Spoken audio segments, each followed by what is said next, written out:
जय श्री कृष्णा। जय माता जी। आज हम नवरात्र में दुर्गा कथा पढ़ने की विधि और दुर्गा माता की कथा सुनेंगे। जय अम्बे मैया की जय। दुर्गा माता की कथा सुनने की विधि। इस व्रत में उपवास या फलाहार आदि का कोई विशेष नियम नहीं है। प्रातःकाल उठकर स्नान करके मंदिर में जाकर या घर पर ही नवरात्रों में दुर्गा जी का ध्यान करके ये कथा पढ़नी चाहिए। कन्याओं के लिए व्रत विशेष फलदायक है। श्री जगदम्बा की कृपा से सब विघ्न दूर हो जाते हैं। कथा के अंत में बारंबार दुर्गा माता तेरी जय हो, दुर्गा माता तेरी जय हो का उच्चारण करना चाहिए। जय अम्बे मैया की जय। अब हम कथा शुरू करेंगे। बृहस्पति जी बोले, हे ब्राह्मण देव, आप अत्यंत बुद्धिमान, सर्वशास्त्र, चारों वेदों को जानने वालों में श्रेष्ठ हो। हे प्रभु, कृपा करके मेरा वचन सुनो। चैत, आश्विन, माघ और आषाढ़ मास के शुक्ल पक्ष में नवरात्र का व्रत उत्सव क्यों किया जाता है? हे भगवान, इस व्रत का क्या फल है? किस प्रकार करना उचित है? पहले इस व्रत को किसने किया? सो आप मुझे विस्तार से कहिए। बृहस्पति जी का ऐसा प्रश्न सुनकर ब्रह्मा जी कहने लगे, हे बृहस्पति, प्राणियों के हित का ने की इच्छा से तुमने बहुत ही अच्छा प्रश्न किया है। जो मनुष्य मनोरथ पूर्ण करने वाली दुर्गा महादेवी सूर्य नारायण का ध्यान करते हैं वे मनुष्य धन्य है। यह नवरात्र व्रत संपूर्ण कामनाओं को पूरा करने वाला है। इसके करने से पुत्र चाहने वाले को पुत्र, धन चाहने वाले को धन, विद्या चाहने वाले को विद्या, सुख चाहने वाले को सुख मिल सकता है। इस व्रत को करने से रोगी मनुष्य का रोग दूर हो जाता है। कारागार में पड़े मनुष्य बंधन से छूट जाता है। मनुष्य की संपूर्ण संपत्तियां उसके घर में आकर उपस्थित हो जाती है। बंध्या और काक बंध्या को इस व्रत के करने से पुत्र उत्पन्न होता है। समस्त पापों को दूर करने वाले इस व्रत को करने से ऐसा कौन सा मनोरथ है जो सिद्ध नहीं हो सकता? जो मनुष्य इस अलभ्य ध्येय को पाकर भी नवरात्र का व्रत नहीं करता वह अनेक दुखों को भोगता है। इस ध्येय को छोड़ने के बाद नरक का अधिकारी होता है। यदि व्रत करने वाला मनुष्य सारे दिन का उपवास न कर सके, एक समय भोजन करे, उस दिन बांधों सहित नवरात्र व्रत की कथा श्रवण करे। हे बृहस्पति, जिसने पहले इस व्रत को किया है उसका पवित्र इतिहास में तुम्हें सुनाता हूँ, तुम सावधान होकर सुनो। ब्रह्मा जी बोले, पीठत नामक मनोहर नगर में एक सुनाथ नाम का ब्राह्मण रहता था। वह भगवती दुर्गा का भगत था। उसके संपूर्ण सद्गुणों से युक्त मानव ब्रह्मा की सबसे पहली रचना हो ऐसी यथार्थ नाम वाली सुमति नाम की एक अत्यंत सुंदर कन्या पैदा हुई। वह कन्या सुमति अपने पिता के घर बालकपन में अपनी सहेलियों के साथ क्रीड़ा करती हुई इस प्रकार बढ़ने लगी जैसे शुक्ल पक्ष में चंद्रमा की कला बढ़ती है। उसका पिता प्रतिदिन दुर्गा की पूजा और होम किया करता था। उससे वह भी नियम से वहाँ उपस्थित होती थी। एक दिन वह सुमति अपनी सखियों के साथ खेल में लग गई। भगवती के पूजन में उपस्थित न उसके पिता को पुत्री की ऐसी असावधानी देखकर क्रोध आया और पुत्री से कहने लगा, ए दुष्ट पुत्री, आज प्रभात से तुमने भगवती का पूजन नहीं किया। इस कारण मैं किसी कुष्ठी और दरिद्र मनुष्यों के साथ तेरा विवाह करूंगा। इस प्रकार कुपित पिता के वचन सुनकर सुमति को बड़ा दुख हुआ और पिता से कहने लगी, हे पिताश्री, मैं आपकी कन्या हूँ तथा आपके सब तरह से अधीन हूँ। जैसे आपकी इच्छा हो वैसा करो, पर होगा वही जो मेरी भाग्य में लिखा हुआ है। मेरा तो इस पर पूर्ण विश्वास है। मनुष्य जाने कितने मनोरथों का चिंतन करता है, पर होता वही है जो भाग्य के विधाता ने लिखा है। जैसे अग्नि में पड़े तन आदि अग्नि को अधिक प्रज्वलित कर देती है, उसी तरह अपनी कन्या के ऐसी निर्भरता से कहे हुए वचन सुनकर उस ब्राह्मण को अत्यंत क्रोध आ गया। तब अपनी कन्या का विवाह एक कुष्ठी के साथ कर दिया और अत्यंत क्रोध होकर पुत्री से कहने लगा, जाओ जाओ, जल्दी जाओ, अपने कर्म का फल भोगो। देखिए केवल भाग्य के भरोसे पर रहकर क्या करती हो। इस प्रकार के कई हुए पिता के कटु वचनों को सुनकर सुमति मन में विचार करने लगी, ओहो, मेरा बड़ा दुर्भाग्य है जिससे मुझे ऐसा पति मिला। इस तरह अपने दुखों का विचार करती हुई वह सुमति अपने पति के साथ वन में चली गई और इस भयानक वन में उन्होंने वह रात बड़े कष्ट से व्यतीत की। उस गरीब बालिका की ऐसी दशा देखकर भगवती पूरे पुण्य के प्रभाव से प्रकट होकर सुमति से कहने लगी, हे दीन ब्राह्मणी, मैं तुम पर प्रश्न हूँ, तुम जो चाहो वर मांग सकती हो। मैं प्रश्न होने पर मनवांछित फल देने वाली हूँ। इस प्रकार भगवती दुर्गा का वचन सुनकर सुमति कहने लगी, आप कौन है जो मुझ पर प्रश्न हुई है? वह सब मेरे लिए कहो और अपनी कृपा दृष्टि से मुझ दीन दासी को कृतार्थ करो।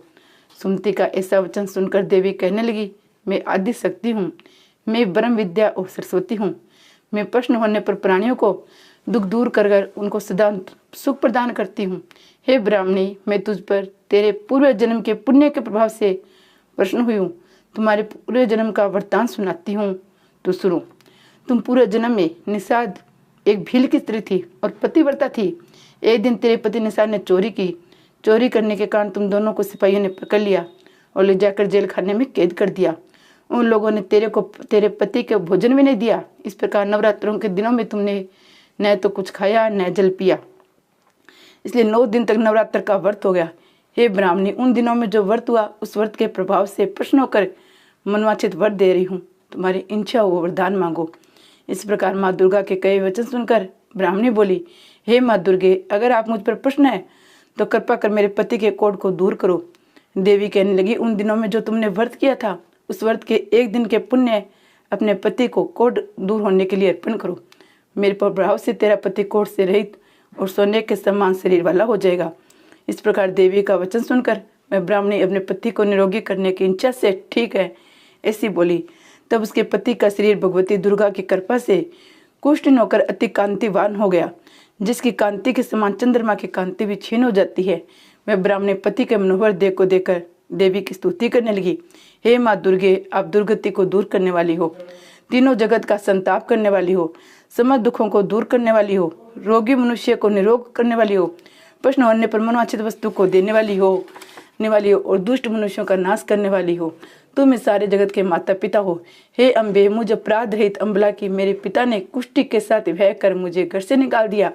उसकी निकाली हुई मैं पृथ्वी पर घूमने लगी।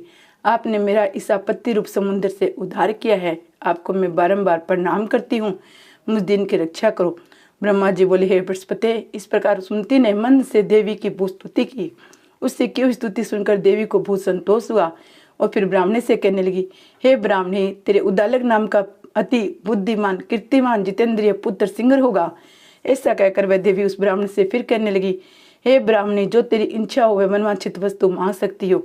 ऐसा भगवती दुर्गा माँ का वचन सुनकर सुमति बोली, हे भगवती दुर्गे, अगर आप मेरे ऊपर प्रश्न है तो कृपा कर मुझे वह नवरात्र व्रत विधि बताइए जिसके करने से आप प्रश्न होकर मनवांछित फल देती है। इस प्रकार ब्राह्मणी के वचन सुनकर माँ दुर्गा कहने लगी, हे ब्राह्मणी, मैं तुम्हारे लिए संपूर्ण पापों को दूर करने वाली नवरात्र व्रत की विधि बताती हूँ, जिसको सुनने से तुम्हारे पापों को छुटकर मोक्ष की प्राप्ति हो जाती है। 80 वन मास के शुक्ल पक्ष की चैत्र शुक्ल पक्ष की प्रतिपदा को लेकर 9 दिन तक विधि पूर्वक व्रत करो। यदि दिन भर व्रत न कर सको तो एक समय भोजन करो। योग्य ब्राह्मण से पूछकर कल स्थापना करे, फिर वाटिका बनाकर उसको प्रतिदिन जल से सिंचे। महाकाली, महालक्ष्मी, महासरस्वती इनकी मूर्तियां बनाकर उनकी नित्य विधि सहित पूजा करे। पुष्पों से विधि पूर्वक अर्घ्य दे। बिजोरा के फूल से अर्घ्य देने के रूप में की प्राप्ति होती है। जायफल से कीर्ति, दाग से कार्य की सिद्धि होती है। आंवले से सुख और कीर्ति और केले से भूषण पुत्र की प्राप्ति होती है। इस प्रकार फलों से अर्घ्य देकर यथा विधि हवन भी करे। खांड, घी, गेहूं से जो तिल, बेलव, नारियल, दाख और कंदव इसे हवन करे। गेहूं से होम करने से लक्ष्मी की प्राप्ति होती है। खीर से परिवार वृद्धि और चंपा के पुष्पों से धन, पत्तों से तेज और सुख की प्राप्ति, कमल से राज सम्मान और खांड, घी, नारियल, जौ, तिल इसे फलों में से होम करने से मनवांछित वस्तु की प्राप्ति होती है। व्रत करने वाला मनुष्य इस विधान से होम करके आचार्य को अत्यंत नम्रता से प्रणाम करे। इस व्रत की सिद्धि के लिए उसे दक्षिणा दे।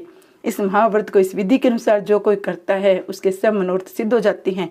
इसमें तनिक भी संशय नहीं है।